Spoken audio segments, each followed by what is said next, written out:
እሺ ኤፌሶን ምዕራፍ 2 ቁጥር 11 የአሕዛብ እምነት የተፈተነበት ለመነጋገር ስለሆነ የእስራኤል እምነት በዚህ መልኩ ተፈትኗል። ስለዚህ ለተቀበሉት ተባሉ እነሱ። የአሕዛብ እምነት ግን በዚህ መልኩ አልተፈተነም። የኛ ፈተና በዚህ መልኩ አልነበረም። ቀድሞ አሕዛብ በነበርንበት አዲሱን የክርስቶስ ሕይወት ሳናወራ በፊት ማለት ነው። ስለዚህ እናንተ አስቀድሞ በሥጋ አሕዛብ የነበራችሁ በሥጋ በእጅ የተገረዙ በተባሉት ያልተገረዙ የተባላችሁ ይህን አስቡ። ቁጥር 12 በዚያ ዘመን ያልተገረዙ የተባላችሁበት ዘመን አስቀድሞ በሥጋ አሕዛብ ተብላችሁ በነበራችሁበት በዚያ ዘመን ከእስራኤል መንግሥት ርቃችሁ ለተስፋውም ቃል ኪዳን እንግዶች ሆናችሁ በዚህም ዓለም ተስፋን አጥታችሁ ከእግዚአብሔርም ተለይታችሁ ያለ ክርስቶስ ነበራችሁ። አሕዛብ namni jiru ምንም የላትም። አሕዛብ ምንም የላትም። በዚያ ዘመን ከእስራኤል መንግሥት ርቃችሁ ለተስፋውም ቃል ኪዳን እንግዶች ሆናችሁ በዚህም ዓለም ተስፋን አጥታችሁ ከእግዚአብሔርም ተለይታችሁ ያለ ክርስቶስ ነበራችሁ። ቁጥር 13 አሁን ግን ይልና የአሁኑን ዘመን ይነግራቸዋል ጳውሎስ። በፊት ርቃችሁ የነበራችሁ በክርስቶስ ኢየሱስ ሆናችሁ በክርስቶስ ደም ቀርባችኋል። እነሱ ለደሙ ራሱ ጥያቄ ናቸው። በራስ ታርዷል ስትላቸው አሜን ነው ያሉት። በማን ቀርባችኋል አላቸው? በክርስቶስ ኢየሱስ ደም ቀርባችኋል። በጉስ አትቀበል፣ ደሙን አትቀበልም። በራስ ደሙ ያለው በምን ውስጥ ነው? በበጉ ውስጥ። ስለዚህ የሚቀድመው ምኑ ነው? በጉን ስትቀበል ነው ደሙን ስትቀበል። ስለዚህ እነሱ ችግር የለባቸው። እነሱ ተዋቸው፣ ለተቀበሉት ሁሉ አትበላቸው። ይሄ አይመለከታቸው። እሱ በሥጋ ሄዶ እኛ እንቀበልህም አላሉት። እሱም እነሱን ሄዶ ተቀበሉኝ አላላቸው። ወደ ገዛ ወገኖቹ መጣ። የገዛ ወገኖቹ ምን አላሉትም? አልተቀበሉትም የተባለ። አሕዛብማ ወገንም አልነበር። ጴጥሮስ ራሱ መስክሯል። ወገን እኛ ነን ብሏል። አንደኛ ጴጥሮስ 2:8 በማስረጃ ነው። እሺ እናንተ ከጨለማ ወደሚደነቅ ብርሃኑ የጠራችሁን ይችንም ለአሕዛብ የሚጠቅሱ ሞልተዋል። አቁሙ። ዲስፐንሴሽን ትምህርት ላይ እንገናኝ። እናንተ ግን ከጨለማ ወደሚደነቅ ብርሃኑ የጠራችሁ የእርሱም በጎነት እንድትነግሩ የተመረጠ ትውልድ፣ የንጉሥ ካህናት፣ ቅዱስ ሕዝብ፣ ለርስቱ የተለየ ወገን ናችሁ ይልና እናንተ ቀድሞ ወገን አልነበራችሁ፣ አሁን ግን የእግዚአብሔር ወገን ናችሁ ተባሉ። ወገኖቹ እነማን ናቸው? እነሱ ቀድሞ ወገን አልነበር። ለምንድን ነው ቀድሞ ወገን አልሆኑም? ወደ ገዛ ወገኖቹ ቢመጣም ወገን አልሆኑ እነሱ።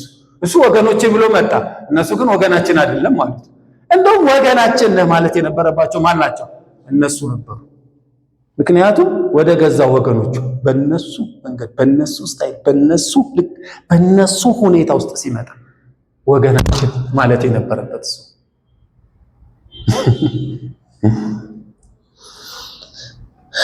ከዛ እናንተ ቀድሞ ወገን አልነበራችሁም፣ አሁን ግን የእግዚአብሔር ወገን ናችሁ። እናንተ ምሕረት ያገኛችሁ አልነበራችሁም፣ አሁን ግን ምሕረትን ምን ብላችኋል? አግኝታችኋል አላቸው። በኋላ ላይ የመጡትን ማለት ነው። እሺ ስለዚህ የእኔ እምነት የተፈተነው በምን መልኩ ነው ሲባል የአሕዛብ ፈተና ደግሞ ሌላ ነው። እስካሁን ድረስ የአሕዛብ ያለው ፈተና ሌላ ነው። ምንድን ነው የአሕዛብ ፈተና? ይሄ አንዱ ሰውዬ ማን የተባለው? ክርስቶስ የተባለው ሰውዬ አሕዛብ ኃጢአተኛ መሆኑን ክዶ አያውቅም። ጣዖት አምላኪ መሆኑን ክዶ አያውቅም። እንደውም ይመካበታል። ምንድነው ታዲያ የእሱን እምነት የአሕዛብን እምነት የፈተነው? ይሄ አንዱ ሰውዬ የዓለሙን ሁሉ ኃጢአት ተሸከመ። ያንተንም ኃጢአት እንዴት አድርጎ? ኃጢአቱን የጋን ነው። እንዴት አድርጎ ነው እሱ ጋር የወሰደው? ስለ ኃጢአታችን ሞተኛን ስለማጽደቅ ተነሳ ሲባል እኔ እንጂ ይሄ ነገር አይገባኝም የሚል አሕዛብ የዛን ጊዜ የሞተው ስለማን ነው? ስለ ኃጢአት ነው ሲባል የዛሬ 2000 ዓመት ቀድሞ የሞተው ያ በታሪክ ውስጥ ሞተ የተባለው ሰውዬ ያንተን ኃጢአት ይዞልህ ተንጠልጥሏል። አሁን አንተ በሱ ሆነ ጽድቅ ነው እግዚአብሔር። እኔ እንጂ ይሄን አይምሮ አያውቅም። በራስ ለሌላ ሰው እስቲ ንገረው ብሎ ያልፋል። ይሄ ለሱ እንግዳ ትምህርት ነው፣ እንግዳ ነገር ነው ለአሕዛብ። ባሪያ ነበር፣ ካሁን ነፃ ነን። ባሪያ ሆኜ የነበረው ለማን ነው እንዴ? ግሪካዊ እኮ ዓለሙን እየገዛ ነው። ብራዘር ምንድነው ባርነት የምትለኝ? የኃጢአት ባሪያ ነበርክ። ገና ኃጢአትን ሰብከህ ነው ጽድቁን የምትሰብከው ብራዘር። የኃጢአት ባሪያ ነበርክ። ከዛ እሱ ለአንተ ዋጋ ከፈለና አንተን ነፃ አደረገ፣ እግዚአብሔር ጽድቅ አደረገ። የሞተው የዛሬ 2000 ዓመት የሞተው ወይም በወቅቱ ቋንቋ እናውራ እንግዲህ ጳውሎስ የሞተው ክርስቶስ ከሞተ ከምናምን ዓመት በኋላ ነው አይደል? የሞተው ባለፈው ሮማውያን ሰቀሉት፣ እስራኤሎች ይሰቀል ያሉት ሰውዬ እዛ እስራኤል ውስጥ ጎልጎልታ ተራራ ላይ ጎልጎልታ የሚባል ተራራ አለ እንዴ? የት ነው አለ? እዛ ላይ የሞተው ሰውዬ እግዚአብሔር አንተን ኃጢአት እናንተ እኮ አሪፍ ሰዎች ናችሁ ብራዘር። እኛ እኮ አሁን ክርስቶስን የተቀበልን እኮ በቃ ከአእምሮ ውጭ ሆነን ነው የተቀበልን። እግዚአብሔር ረድቶ የጸጋው ባለጠግነት በዝቶልን ነው እንጂ አእምሮ ውስጥ ነገሩ ከገባ ከባድ ነው ብራዘር። የዛሬ 2000 ዓመት የተሰቀለው ሰውዬ የአንተን ኃጢአት ተረግረጋ እሱ ላይ ተሰቅሏል። አሁን አንተ የእግዚአብሔር ጽድቅ ነህ። እግዚአብሔር ነፃ አውጥቶሃል።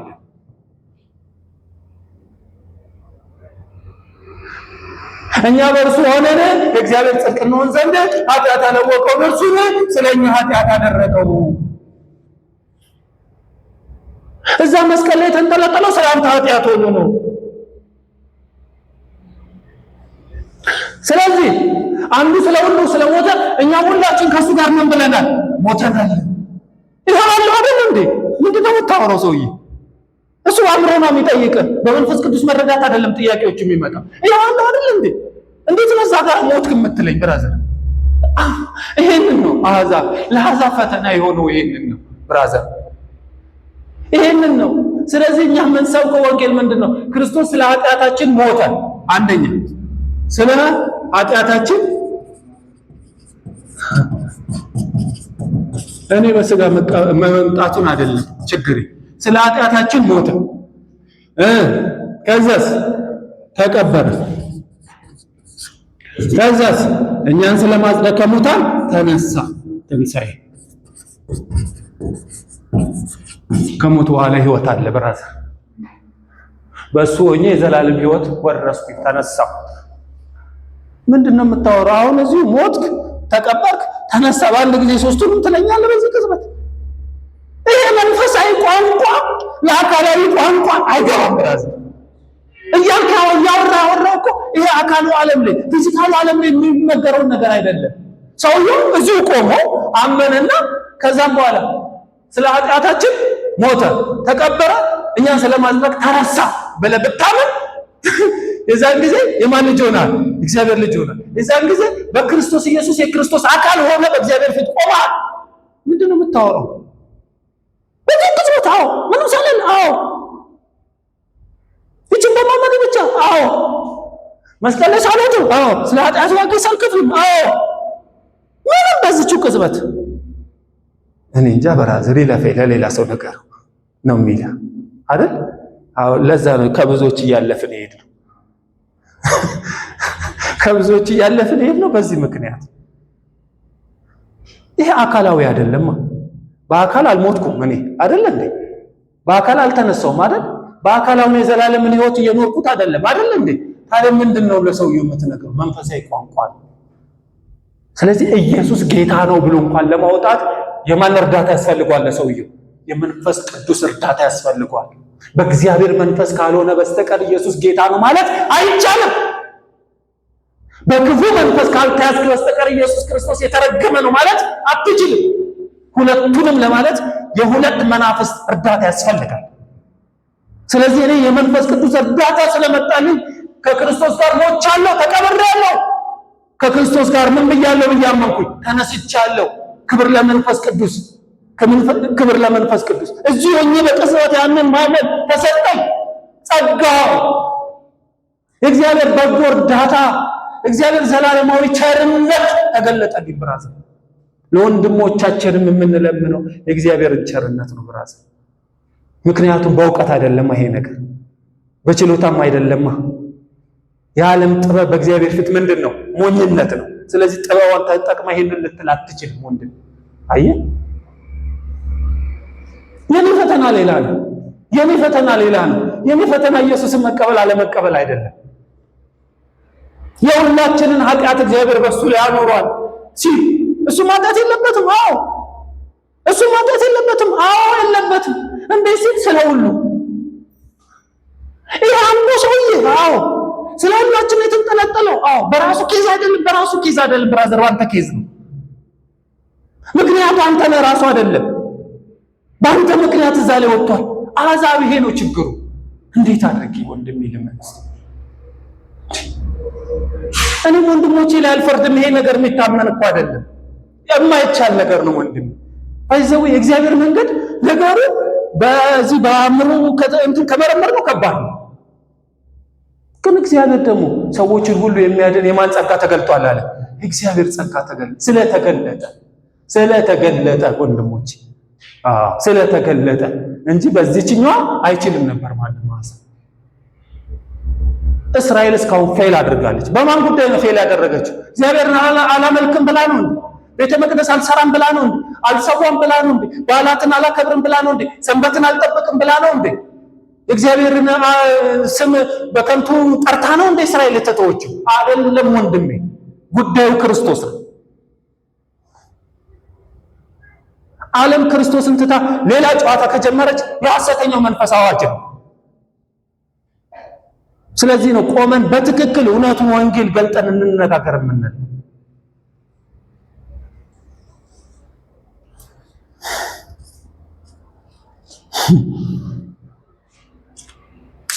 ለዚህ ነው ጳውሎስ ለቆሮንቶስ ሰዎች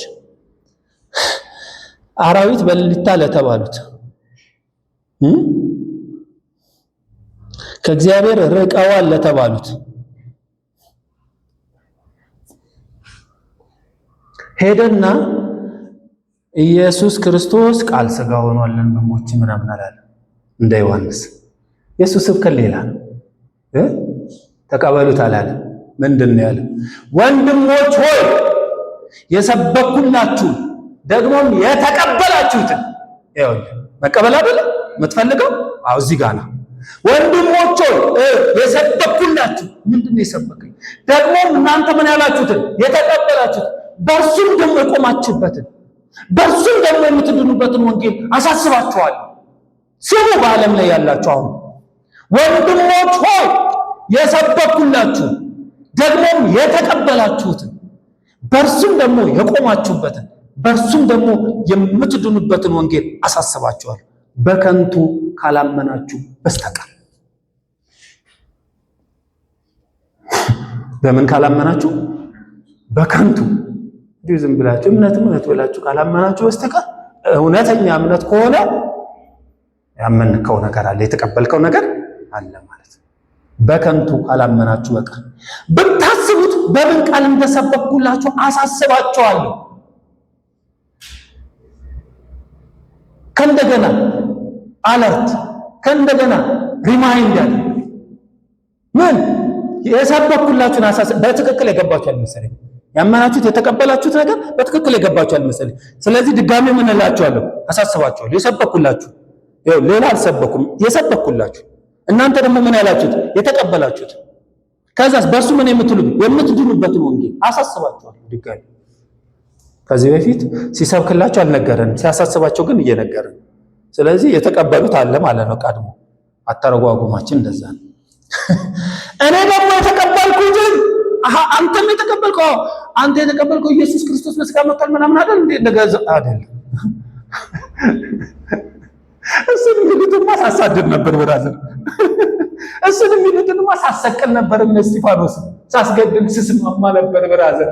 መጥቷል በሥጋኛ ደቀ መዛሙርቱ ይሄ መታዩ የናዝሬቱ ኢየሱስ ምናምን ሲሉ ይገደሉ ብዬ መስል ነበር፣ ሳስገድል ነበር። የተቀበልኩት ሌላ ነው። እሱማ በሱማ ወድቄያለሁ። በሱማ ጳውሎስ አልቆልኛል። በሱ መንገድ ነው ያልመጣው። በሱ መንገድማ እንደ እስራኤል ምን ብያለሁ? ወድቄያለሁ። እስጢፋኖስ ሲገደል እሱን ይዤ በመገደሉ ስስማማ ወረቀት ሳስመጣ ሳቃጥር የነበረው ኮማንደር እኔ ነኝ። የዛን ቀንማ በሱ መንገድማ ወድቄያለሁ። እሱን አይደለም ስብከቴ። በወደቅክበትማ አሰብክም ብራዘር ተወሱ። ሌላ እግዚአብሔር የሰጠ ሌላ መልእክት አለ። ክብር ለእግዚአብሔር። በሱማ ወድቃል ጳውሎስ። እኔ ደግሞ የተቀበልኩትን ከሁሉ በፊት አሳልፌ ሰጠኋችሁ። ምን ብለህ ጳውሎስ? እንዲህ ብዬ የሚል ቃል አለው። ደስ አይልም? እንዲህ ብዬ ምንም ብለህ መጽሐፍ እንደሚል ክርስቶስ ስለ ኃጢአታችን ሞተ፣ ተቀበረ፣ መጽሐፍም እንደሚል በሶስተኛው ቀን ተነሳ። ሃሌሉያ! የተቀበልኩት ይህንን ነው። የሰበኩላችሁ ይህንን ነው። ከዚህ በላይ ወንጌል የለም። የምትድኑት በዚሁ ነው። የተቀበላችሁትም ይህንን ነው። አሕዛብ ስሙ፣ ወንድሞቼ ስሙ። የተቀበላችሁት ይህንን ነው። አሁን ብትቀበል ካልኮተል፣ አዎ ኢየሱስ ክርስቶስ ለኃጢአት ምን ብሎ ይላል? ሞቶልሃል። በሞትህ ሞትን ለማሸነፍ የሞትን ጽዋ ምን ብሏል? ተጎንጭቶልሃል። በሞት ላይ ስልጣን ያለውን አካል በሞቱ ለመሻር የሞትን ጽዋ ምን አለ? ተጎነጨ። የማይሞተው ሞተ በአንተ ጉዳይ። ከባድ። ከዛስ ምን ሊያረግ ተነሳሽ? ምን ሊያረግ ተነሳ? በእኔ ጉዳይ ከሞተ በእኔ ጉዳይ ነው የሚነሳው ብራዘር። እሱማ በራሱ ጉዳይ አይሞትምም አይነሳም። ከሞተ በማን ጉዳይ ከሞተ? በእኔ ጉዳይ ከሞተ የሚነሳው በማን ጉዳይ ነው? በእኔ ጉዳይ ነው። ስለዚህ ለሮሜ ሰዎች ደግሞ ይህንን በሮሜ ምዕራፍ 4 ላይ ያብራራል። ያው መጽሐፍ ቅዱስን ከዚህ ስንል ምን እንደሆነ ታውቃላችሁ? መጽሐፍ ቅዱስ በወጥነት ተረረም ብሎ ቢጻፍ ነው ተማሪ ማስተማሪ ማያስወልም ገለጥ አድርጎ ሐሳቡን ይረዳ ነበር አይደል? መጽሐፉ አንዱ አንዱን የሚያበረታ፣ አንዱ አንዱን የሚደግፍ፣ አንዱ አንዱን የሚፈታ አይደለም? አንዱ አንዱን ወደ ፍጻሜ ምን የሚል ነው የሚያመጣ።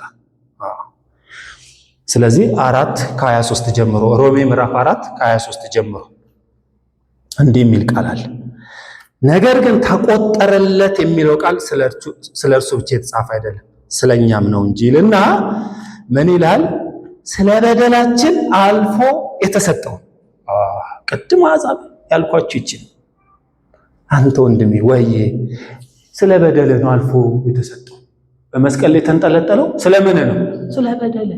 በደልን ተሸከሙ። ስለ ኃጢአትን ተሸከሙ። ስለ መተላለፍን ተሸከሙ። ስለ በደላችን አልፎ የተሰጠው። እሺ እኛን ስለማጽደቅም የተነሳው። ሃሌሉያ! ጌታችንን ኢየሱስን ከሙታን ባስነሳው ለምናምን ለእኛ ይቆጠርልን ዘንድ ነው። ኢየሱስ ተነስቷል ስንል ስለ ኢየሱስ አይደለም ስለኛ ይቆጠራል። ወደ አንተ ይዞራል ቁጥሩ። የእግዚአብሔር ቆጣሪ ኢየሱስ ተነስቷል ስትል ቁጥሩ ወደ ማን ነው የሚዞሩ? ለአንተ ነው። ተነስተሃል ይልሃል። አቆጣጠሩ ይለያል። ክብር ለእግዚአብሔር። ስለ በደላችን አልፎ ተሰጠ ቃል የተነሳው አንተ ምን ስለማለት ነው? ስለማጽደቅ።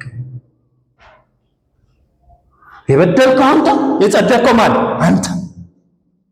ዋጋ የከፈለው ግን እሱ፣ የተንጠለጠለው ግን እሱ፣ የተቸነከረው ግን እሱ፣ ደሙን ያፈሰሰው ግን ማን? እሱ። የተቆጠረው ግን ለማን? ለአንተ። የተቆጠረው ለማን? ለአንቺ። ዋጋ የከፈለው ማን? እሱ።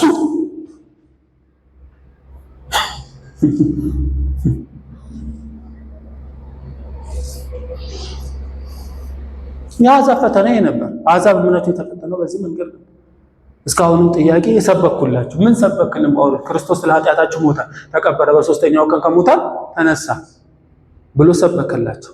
አሜን ያሉት ኢሚዲየትሊ አይደለም? የክርስቶስ ኢየሱስ የአካሉ ምን ሆኑ? ብልቶቹ።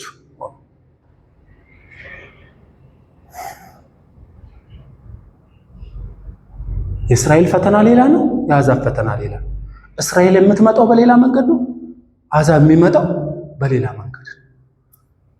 አሁን እኛ የምናወራው በመንፈሳዊ ዓለም በመንፈሳዊ በረከት ስለተባረክ ነው። በረከት እስራኤል የምታወራው በዚህ በምድራዊ ዓለም በምድራዊ በረከት ስላላት በረከት ነው የምታወራው። ስለዚህ የኛ መንፈሳዊ ዓለም፣ መንፈሳዊ ስርዓት፣ መንፈሳዊ አቀባበል፣ መንፈሳዊ ባርኮት ስለሆነ የመንፈስ ቅዱስ ምን ያስፈልገናል? መረዳት ያስፈልገናል። በአካል አይሆንም ብራዘር፣ ታሪክ በመቁጠር አይሆንም። ስለዚህ የእስራኤልን ታሪክ ከዚህ ብታነበው አንተ ምንም አታመጣም ብራዘር። ቋንቋውን፣ ባህሉን፣ ምኑን ጥንቅቅ አድርገህ ብትጠጣ ምንም አታመጣም። ምክንያቱም የምድርን ብታጠና ምድራዊ በረከት፣ የሰማዩን ካጠጥና ሰማያዊ በረከት። የሰማያዊ በረከት ዋነኛው አቀንቃኝ መንፈስ ቅዱስ ነው። እሱ ካልገለጠልህ በስተቀር መንፈሳዊ ነገር በመንፈስ ቅዱስ ካልሆነ በስተቀር ምን ማለት አትችልም፣ መረዳት አትችልም። ስለዚህ ዛሬ ሆሊ ስፒሪት እንላለን። ክብር ለእግዚአብሔር። ዊዛውት ሆሊ ስፒሪት ምንም ማድረግ አንችልም። ኢየሱስ ጌታ ነው ማለት አትችልም። እንኳን ሌላውን የከበደ የእግዚአብሔርን ዓለም ስርዓት ልትተነትን ቀርቶ ኢየሱስ ጌታ ነው ማለት አትችልም።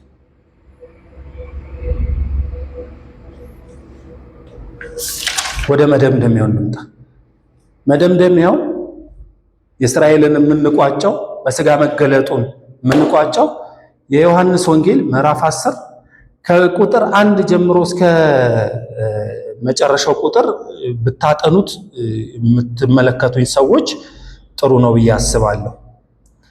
ቁጥሩ 59 ነው። ስለዚህ ሊወግሩ ድንጋይ ያነሱ፣ ኢየሱስ ግን ተሰወራቸው፣ ከመቅደሱ ወጥቶ ከመካከላቸው አልፎ ሄደ እስከሚለው ድረስ ዮሐንስ ወንጌል ምዕራፍ 8 ከቁጥር 1 እስከ 59 ያለውን አንብቡት በጥሞና። ይሄ በማንበብ መንፈስ አይደለም። ሆሊ ስፒሪት ነገሩን ይግለጥላችሁ። አንብቡት እናንተ። ቁጥር ዮሐንስ ወንጌል ምዕራፍ 8 ቁጥር 10 ይቅርታ፣ ዮሐንስ ወንጌል ምዕራፍ 10 ነው። ተሳሳትኩ መሰለኝ። ዮሐንስ ወንጌል ምዕራፍ 10 ከቁጥር 1 እስከ 42። የዮሐንስ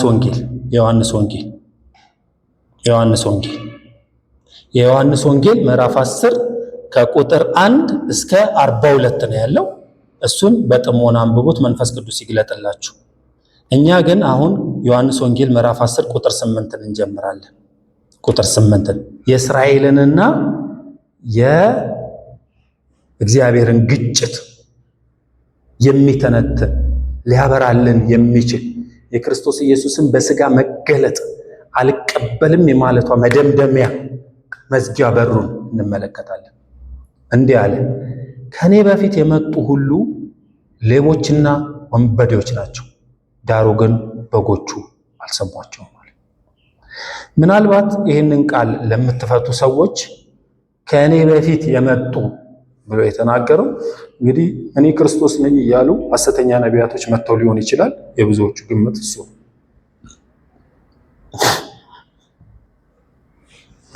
እኔ ግን የምተረጉሙ ለእውነተኛ ህይወት የመጣ ከዚህ በፊት የለም። ስለዚህ እውነተኛ ህይወት መስሏችሁ የተቀበሏቸው ሙሉ ከኔ በፊት የመጡት ሌቦችና ምኖች ናቸው፣ ወንበዴዎች ናቸው። የኔ ትርጉም ገብቷችኋል? እስራኤል በትክክል የምታስበው ወይም አውዱ የሚያሳስበው የሚመስለው በምንድን ነው? ከኔ በፊት የመጡት በሙሉ ሌቦችና ወንበዴዎች ናቸው። ሐሰተኛ ክርስቶሶች መጣው እኔ ክርስቶስ ነኝ ያሉት በሙሉ ሌቦችና ምኖች ናቸው፣ ወንበዴዎች ናቸው ያለ ነው አይደል የሚመስለው? አሁን እኛ ነገሩን በመንፈስ ቅዱስ እያለ ከኔ በፊት የመጡት በሙሉ ሲል ጥርግ አድርጎ ሁሉ እሺ ካለ ሁሉም እኔ ክርስቶስ ነኝ ብሎ መጥቷል እንዴ? እሺ አላለም አይደል? ግን ሁሉም መጥቷል። ከአዳም ጀምሮ ሁሉም ሌባና ወንበዴ ነው። ለእውነተኛ ህይወት ማትመርጠው የመጣው እሺ እሺ አዎ የዛፎቹን ታሪክ አጥንተን አይደለ? ሌላ ዛፍ ስለሌለ ያኛው ዛፍ ውሸታም፣ ከሱ የመጣ በሙሉ ሌባና ምንድን ነው? ወንበዴ ነው፣ አጭበርባሪ። ማንም በለው ስም አንፈራም እኛ ባይዘው ኖህም በለው አብርሃምም በለው ኤልያስም ማንንም አንፈራም። ፍሯቸውም አልተባልንም። ሰው መፍራት ወጥመድ ነው የተባልነው እኛ። ከፈለክ ጥቅስ አንፈራም፣ እንደሱ አይነት ስም አንፈራም። ሊፈራ የሚገባው አንድ ነው። ክብር ለእግዚአብሔር። ሰማይና ምድርን ምን ያለ ይዘረጋ። ሰለሞንም ብለውናል የጥበብ መጀመሪያ እግዚአብሔርን መፍራት። ክብር ለእግዚአብሔር። ሊፈራ የሚገባው እሱ ስለሆነ እውነተኛውን ነገር ስትረዳለት ፈራኸው ማለት ነው፣ አከበርከው ማለት ነው። ያለውን ካልክ እንድትሰማ የሚፈልገውን ከሰማህለት አከበርከው፣ ፈራኸው። ክብር ለእግዚአብሔር። እንቀጥል። እሺ ስለዚህ ወንበዴዎች ናቸው። ምሳሌ ሊሆነን የሚችል የለም። እሺ ከዛስ ከኔ በፊት የመጡ ሁሉ ሌቦችና ወንበዴዎች ናቸው፣ ዳሩ ግን በጎቹ አልሰሟቸው። በሩ እኔ ነኝ፣ በእኔ የሚገባ ቢኖር ይድናል፣ ይገባልም ይወጣልም መሰማሪያ ያገኛል። ሌባው ሊሰርቅና ሊያርድ ሊያጠፋ እንጂ ስለሌላ አይመጣም። እኔ ሕይወት እንዲሆንላችሁ እንዲበዛላችሁ መጣሁ። ኦኬ አሁን ምን እንዲሆንልን ነው የመጣው? ሌላ ሕይወት ሊሆንልን የመጣለሽ አሁን እንጋጠም። እሺ ስለዚህ ሌላ የመጣው ሙሉ ሕይወት የማይሆንልህ ከሆነ ወንበዴ ነው፣ ሌባ ነው። ምንም ልትከተለው አትችልም። አይደለም እንዴ? እኔስ ሕይወት እንዲሆንላችሁ ምን እንዲልላችሁ መጣው? እንዲበዛል። ሌላ ነው አሁን የመጣው። ከዚህ በፊት የመጡት በሙሉ ከዚህ ጋር አንድ አይደለም። እነሱ ከታች ናቸው፣ እሱ ከየት ነው? ከላይ ነው። ክብር ለእግዚአብሔር ይሁን። አሁን ቁጥሮቹን አለፍ እያለን እናጠናለን። አሁን 11 ነው ያነበብነው። መልካም እረኛ እኔ ነኝ፣ መልካም እረኛ ነፍሱን ስለ በጎቹ ያኖራል። አሁን ይኸውልህ እኔ ነኝ አይደለም? አዎ እኔ የመጣሁት ምን እንዲሆንላችሁ? ሕይወት እንዲሆንላችሁ፣ እንዲበዛላችሁ። አዎ ዝም ብዬ ሕይወትን አልሰጣችሁ። መልካም እረኛ ኮንኩ፣ ነፍሴን ስለ በጎቼ ምን እላለሁ? አኖር። ነፍስን በመስጠት ውስጥ ነው ነፍስ የሚገኘው። ሕይወት የሚገኘው ምን በመስጠት ውስጥ ነው?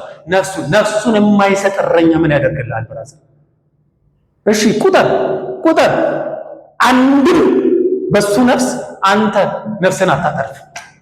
ስለዚህ ነፍሱን ሰጥቶ ነፍስን የማያተርፍ ከሆነ ሌባ ነው፣ ወንበዴ። ሊያርድ ሊገል ሊሰርቅ እንጂ ስለሌላ ስለምንም ምን አይልም፣ አይመጣም። ሊያስተኛህ ነው የሚመጣው። እኔ ግን ሕይወት እንዲሆንላችሁ እንዲበዛላችሁ መጣ። ኦኬ ሕይወትን እንኳ እያልክ እንዲሆን አይደለም በሱ መልኩ አይደለም። መልካም እረኛ እኮ ነፍሴ ስለ በጎቼ ምን እላለሁ? አኖራለሁ። ነፍስን በመስጠት ውስጥ ነው ሚስጥሩ ያለው። ቁጥር 11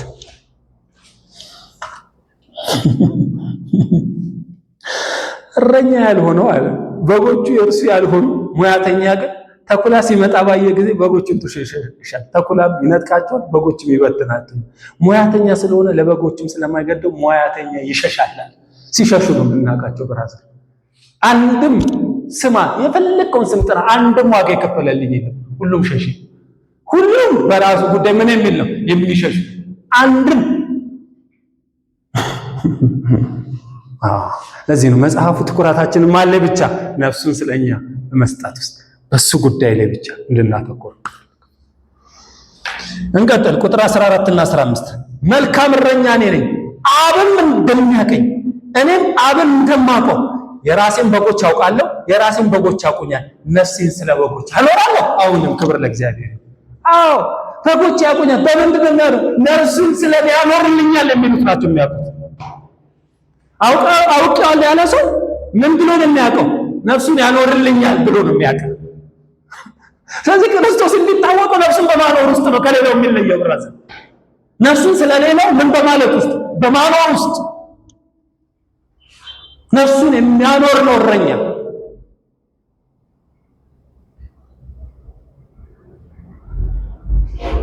ስለዚህ እነ ማስተርዬ ተው። እሺ እንቀጥል። ቁጥር 17 እና 18 ነፍሴን ደግሞ አነሳት ዘንድ አኖራለሁና ስለዚህ አብ ይወደኛል። አይገርምም እንዴ? ዋው የሚለው የሚደነቀው በምን ውስጥ? ስለ ሌሎቹ ስለሚያኖሩ ነፍስ ነው የሚገርመው አይደል? ስለዚህ አብ ምን ይለኛል? ይወደኛል። ኢየሱስ እንዴ ክርስቶስ እንዴት ነው አብ የሚወድ? ነፍሴን ስለ ሌሎቹ ስለማኖር አብ እኔ ምን ይለኛል? ይወደኛል። ምክንያቱም ለሌላው በመስጠት ውስጥ ሌላውን ስለማመጣለት አብ ይወደኛል። ሁሉን ስለሚወድስ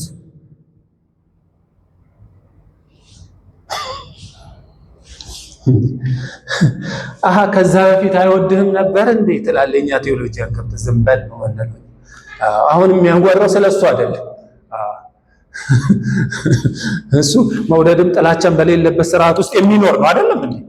ስለሱ አሁን ጉዳዩ ስለማን ነው? ስለ እስራኤል ስለነበረ የመጡት ሁሉ ወንበዴ ውሸታም ሌቦች ናቸው አላቸውና እውነተኛ እረኛ ግን ነፍስን ስለ በጎቹ ያኖራል። አብ ይወደኛል። ለምንድን ነው የሚወድ ስትል ነፍስን ስለሌለው ስለማኖር። ክብር ለእግዚአብሔር። የሌሎች ጉዳይ የመጣውበት እሱ ስለሆነ ከዛስ ነፍሴን ደግሞ አነሳት ዘንድ አኖራለሁና ስለዚህ አብ ይወደኛል። ክብር ለእግዚአብሔር ይሁን። ሃሌሉያ። ነፍሴን ምን ስለምላት የማኖራት ስለማነሳት ነው። እንዴት ነው? አይጋጭም እንዴ? አኖራታለሁ በፍቃዴ። አዎ ደግሞ ምን እላታለሁ? who are you? አየህ አንተ ማን? በነፍስ ላይ ስልጣን ያለ አንተ ማን? ላኖራትም ላነሳትም ምን አለኝ? ስልጣን አለ። አሃ ሁሉ በእርሱ ሆነ። ማን አንተ? እስራኤል እኮ አንተ ደንዝዛለች የሚለው ቃል አይገልጻትም እኮ። ሞታለች፣ ያው ከአባቷ ስለተካፈለች ሞታለች።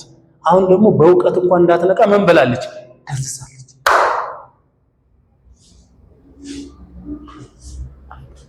እኔ በፈቃዴ አኖራታለሁ እንጂ ከኔ ማንም አይወስዳትም።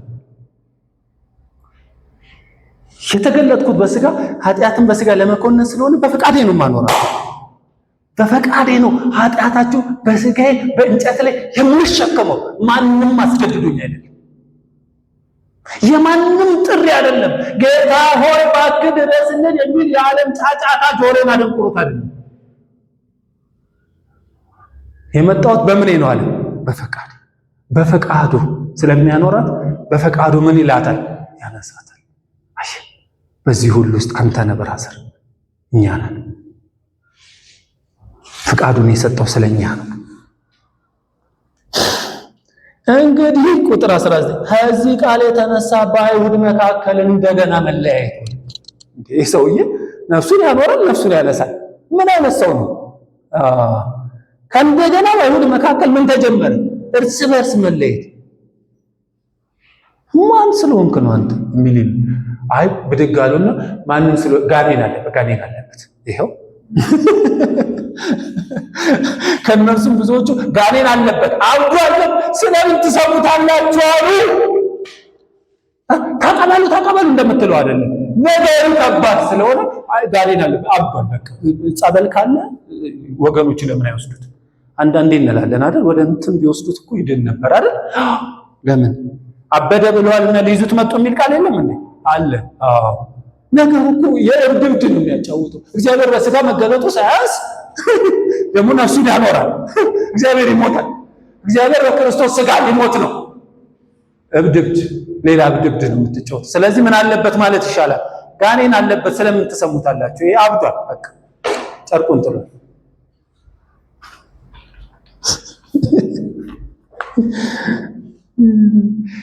የአንዳንድ ወንድሞቻችን እብደት ከእንደገና መታየት አለበት። በባህር ይታይል። እሺ ቁጥር 30 አለፍ እያልኩ ነው፣ እናንተ ሁሉን አንብቡት። ቁጥር 29 የሰጠኝ አባቴ ከሁሉ ይበልጣል፣ ከአባቴም እጅ ሊነጥቃቸው ማንም አይችልም አለና እኔና አብ አንድ ነን። ሌላ ግጭት፣ ሌላ አበደ ማያ ጫቁን ጥላ። አሁንማ በቃ አቁጥለታል። ለምን እንሰማለን? እንዳሉ ሌላ እኔና አብ ስንት ነን አለ። ያ ድምፁ የሚሰማው ያ እሱ አይናገረን የተባለው ኃያሉ እግዚአብሔር፣ ያ ስሙ በከንፈር አይጠራም ብለን በዓመት አንድ ቀን የምንጠራው እግዚአብሔር፣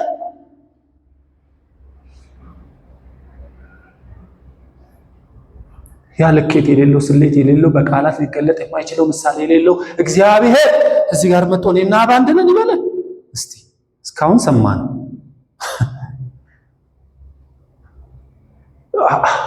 እዚህ መገለጡ ከባድ ነው ብራዘር፣ እንደምናስበው አይደለም።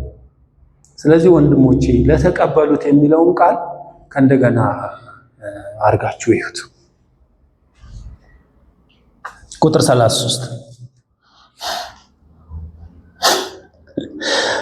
አይሁድ አንድ ላይ ተሰበሰቡና ስለ መልካም ስራ አንወግርም። ይሄ ውር ስለምታበራው ዲዳ ስለምትፈውሰው ስለሱ አንወግርም ማለት እና ስለምንድን ነው የምትወግሩኝ? አንተ ሰው ስትሆን ራስን አምላክ ስለማድረግ ስለሱ ነው የምንወግረው። ማይ ጎድነስ ብራዘር፣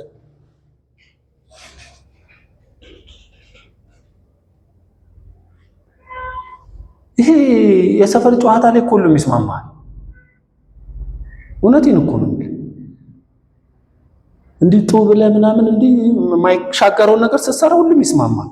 የሚሻገረውን ነገር ሲሆን ነው ቆይ የሚል ምንድን ነው እሱ የሚል። አንተም ሰው ስትሆን ራስን ምን ስለማድረግ ነው? አምላክ ስለማድረግ።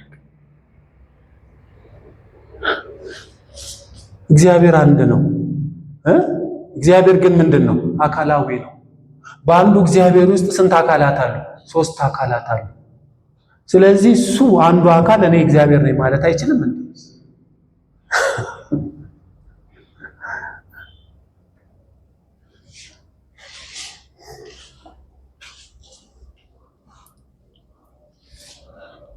አንተም ሰው ስትሆን ራስን አምላክ ስለማድረግ ነው እንጂ ብለው መለሱለት። እሺ ቁጥር 36 የእግዚአብሔር ልጅ ነኝ ስላሉ እናንተ አብ የቀደሰውን ወደ ዓለም የላከውን ትሳደባላችሁ ትሉኛላችሁ። ማንኝ ነው ያለው? እሱ የእግዚአብሔር ልጅ ነኝ እኮ ነው ያለው። ልጁ የምትሆነው ልጁን ስትቀበል ነው ያልኩት። እዚህ በል ልጅ የሚሆነው ማንን ስትቀበል ነው? ልጁ። ስለዚህ አሁን የእግዚአብሔር ልጅ የሚለው አመማቸው ለእስራኤል። ስለዚህ ተቀበሉ። ምን ብለን እንቀበል? እግዚአብሔር ልጅ አለው ብለው ተቀበላችሁ ተቀበሉ። እንዳንቀበል እግዚአብሔር ልጅ የለው፣ እሱ መንፈስ ነው። አዎ እግዚአብሔር መንፈስ ነው ብሎ ብቻ የደመደመ መንፈስ የተመታ ይሆን? እኛ ደግሞ አይደለም። እግዚአብሔር መንፈስ ብቻ ነው ብሎ የደመደመ መንፈስ የተመታ ይሆን? ምክንያቱም እግዚአብሔር መንፈስ ብቻ አይደለም። እግዚአብሔር በስጋ ምን ብሏል? ተገልጧል።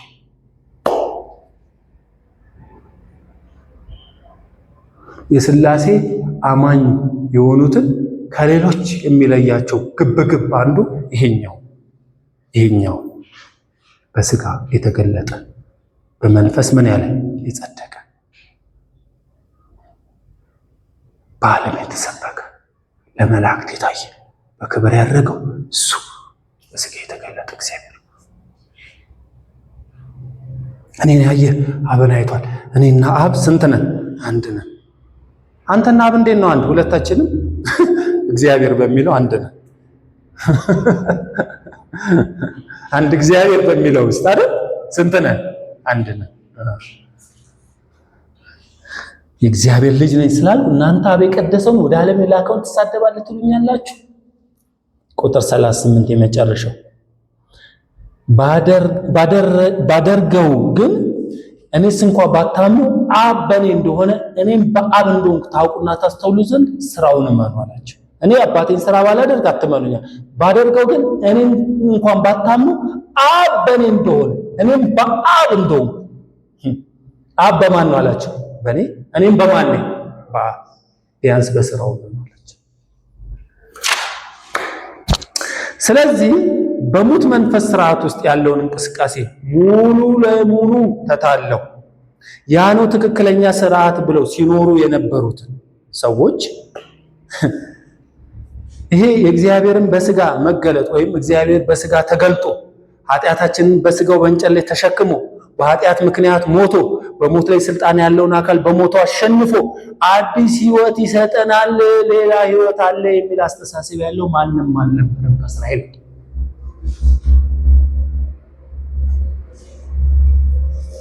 ስለዚህ የተነሳንበት ሁለተኛ ቆሮንቶስ ምዕራፍ 5 ቁጥር 16 በጳውሎስ የቀድሞ መታወቂያና የአሁኑ መታወቂያ መለያየቱ ማብሰር ነበረበት እግዚአብሔር አይደለም? አዎ የቀድሞ መታወቂያና የአሁኑ መታወቂያ መለያየቱን በጳውሎስ ከእንደገና ማብሰር ነበረበት። የሰማዩ አጀንዳ የሰማዩ መልእክት ሌላ እንደሆነ ማብሰር ስለነበረበት ከላይ ጀምሮ እንደዚህ ያለ ይህን ስለቆረጥን የክርስቶስ ፍቅር ግድ ይለናል አለና አንዱ ስለ ሁሉ ሞተ፣ እንግዲያውስ ሁሉ ሞቱ ለአሕዛብ የተሰበከው ወንጌል። እንዴት ነው አድርገን ከሱ ጋር ሞታል የምትለኝ? እኔ እዚህ ቆሜ ያለው አሕዛብ ጥያቄው። ከዛስ በህይወትም ያሉት ስለ እነርሱ ለሞተውና ለተነሳው እንጂ ወደፊት ለራሳቸው እንዳይኖሩ ስለ ሁሉ ምን አለ? ሞተ። አሕዛብ የሚሰበከው ይሄንን ቁጥር 16 ስለዚህ እኛ ከአሁን ጀምሮ ማንንም በስጋ እንደሚሆን አናውቅም። በስጋ የተገለጠበት ምክንያት ኃጢአትን በስጋው ለመኮነን ስለሆነ የኃጢአት ጉዳይ ካለቀ ከእንግዲህ ወዲህ በስጋ አናውቅም። ብራዘር ናልኛው ና በስጋ እንድናውቀው ነበር አይደል ትልቁ ግብግብ የነበረው። እሱም ኤክስፓየር ዴታ እሱ እንዲታወቅበት የፈለገው በኃጢአት ጉዳይ ነበር። ኃጢአታችንን በስጋው በእንጨት ላይ ምን ለማለት ለመሸከም፣ የሁላችንን በደል፣ የሁላችንን ኃጢአት፣ የሁላችንን መተላለፍ ይዞ ለመሞት የሚችልበትን ስጋ ነበር የተካፈለው።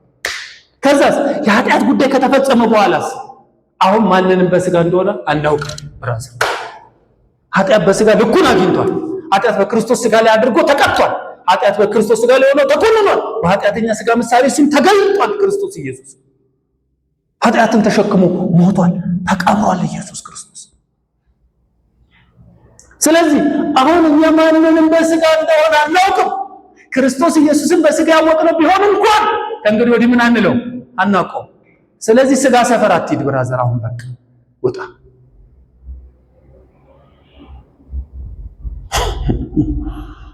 አሁን የኛ ውቂያ በስጋ የነበረውን ክርስቶስ አይደለም። ሞት ከተቀበረ ከተደመደመ ወዲህ እኛን ስለማጽደቅ ከተነሳ ወዲህ አሁን ከተነሳው ጋር ነው። ክብር ለእግዚአብሔር። እሱ ደግሞ ምን አይነት ስጋ ነው ያለው ብራዘር? እኛ ምን እናውቃለን? እኛ እኮ የዋሆች ሆሊ ስፒሪት የምንለው ዛሬ በሱ ጉዳይ ምን አውቃለሁ? የትንሣኤውን አካል ገና ምን አውቃለሁ? የትንሣኤውን ኃይል ምን አውቃለሁ? ጳውሎስ ቢሆንልኝ የትንሣኤውን ኃይል እንዳውቅ አይደለም እንዴ?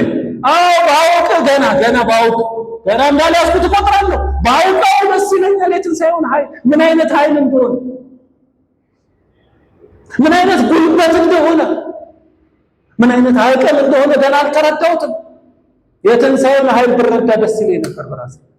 እኔም ገና ነኝ፣ እንቦቅቅላ ነኝ፣ አልገባኝም ገና። ምን አይነት ስጋ ምን አይነት ክብር ይዞ በምን አይነት ዙፋን በምን አይነት ኃይል በምን አይነት ስልጣን እንዳለ በዚህ አእምሮ ልረዳው አይችልም ያለ መንፈስ ቅዱስ። አሁንም መንፈስ ቅዱስ በየዕለቱ የሚተረተርልን እሱ ነው። አዲሱ ህይወት፣ ሁሉን አካቶ የቆመበትን ህይወት፣ ሁሉም ብልቱ አድርጎ የቆመበትን ህይወት፣ ቤተክርስቲያን አካሉና ሁሉም በሁሉ የሚሞላ እሱ ሙላቱ ናት ተብሎ የታወጀበትን ህይወት፣ እሱ የቤተክርስቲያን ራስ ነው ተብሎ የታወጀበትን፣ ቆላስይስ 1:18 ኤፌሶን 1:23 የታወጀበትን አዋጅ ገና እንዲገባ ነው እንፈልጋለን። ገና አሁን ያንን በስጋ ያወቅነውን እንተውና አሁን መታወቂያውን ገና የምንሻ ሰዎችን የምንፈልግ ሰዎችን ይሄ ግዝፈቱ በፊት ከተገለጠበት በላይ ነው። ስለዚህ ክርስቶስ ኢየሱስን በስጋ ያወቅነው ቢሆን እንኳን ከእንግዲህ ወዲህ እንደዛ ምን አንለው አናውቀው።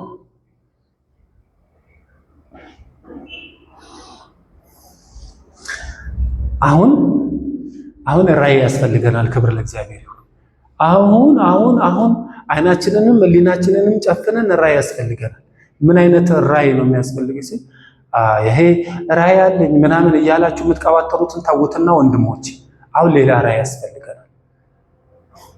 ጳውሎስ ሌላ ራእይ ተቀበለ። ምን አይነት ራእይ?